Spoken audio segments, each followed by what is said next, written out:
തിരുവെഴുത്തുകളിലെ ഏറ്റവും ദുഃഖകരമായ പതനം സോളമൻ്റേതായിരുന്നു. അവൻ്റെ പതനം പെട്ടെന്നായിരുന്നില്ല. പതിയെ പതിയെ കാൽച്ചുവട്ടിലെ മണ്ണ് ഒഴുകിപ്പോവുകയും വീഴ്ച ഭയാനകമായി തീരുകയും ചെയ്തു. ജീവിച്ചിരിക്കുന്നവരിൽ ഏറ്റവും ജ്ഞാനമുള്ളവൻ എന്ന ദൈവം തന്നെ ഏറ്റുപറഞ്ഞ മനുഷ്യൻ്റെ പതനം ഭയാനകമായിരുന്നു.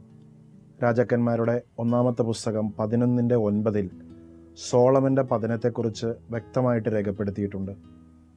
അവൻ ദൈവമായ കർത്താവിൽ നിന്ന് അകന്നു പോവുകയും അവൻ്റെ കൽപ്പനകൾ ലംഘിക്കുകയും ചെയ്തു എന്ന്. അവൻ്റെ ആവശ്യപ്രകാരമാണ് ദൈവം അവന് ജ്ഞാനം നൽകിയത്. ലഭിച്ച ജ്ഞാനം, അനുഗ്രഹം, അത് നിലനിർത്താനുള്ള ചുമതല വ്യക്തിപരമാണ്. സോളമൻ്റെ ജീവിതം നമ്മുടെ മുമ്പിൽ ഒരു മുന്നറിയിപ്പാണ്. കാൽച്ചുവട്ടിലെ മണ്ണൊഴുകിപ്പോയി പതിക്കുന്നതിന് മുൻപ് മടങ്ങി വരാനുള്ള ഒരു മുന്നറിയിപ്പ്. ജീവിതത്തെ ചിലപ്പോഴെങ്കിലും നമ്മൾ ധ്യാന വിഷയമാക്കണം. നമ്മുടെ തീരുമാനങ്ങളെ ചിലപ്പോഴെങ്കിലും ധ്യാന വിഷയമാക്കണം. നാം നടത്തുന്ന ചില നീക്കുപോക്കുകൾ, ചില വിട്ടുവീഴ്ചകൾ, ചില ബന്ധങ്ങൾ, ചില ഇടങ്ങൾ നമ്മുടെ ജീവിതത്തിന് തകർച്ചയ്ക്ക് കാരണമായിട്ട് തീരാൻ ഇടവരുത്തും.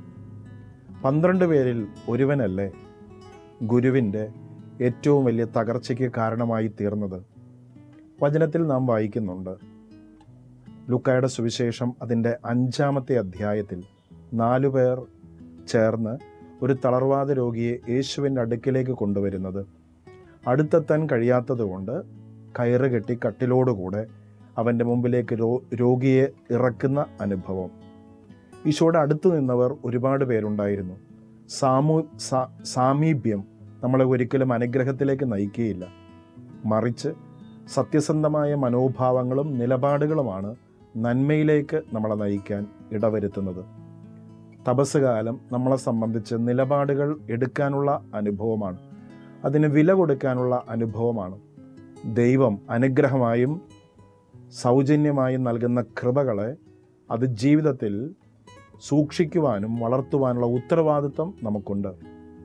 5 താലന്ത് ലഭിച്ചവനും 3 താലന്ത് ലഭിച്ചവനും 1 താലന്ത് ലഭിച്ചവനുമൊക്കെ സംഭവിച്ചത് നമുക്കെല്ലാവർക്കും പരിചിതമല്ലേ? ലഭിച്ചതിനെ കർത്താവിന് സമർപ്പിക്കാനും അതിൽ വളരാനും സാധിക്കുമ്പോഴാണ് ജീവിതം അർത്ഥവത്തായി തീരാൻ ഇടവരുന്നത്. സോളമൻ്റെ പാഠം നമുക്ക് മറക്കാതിരിക്കുക.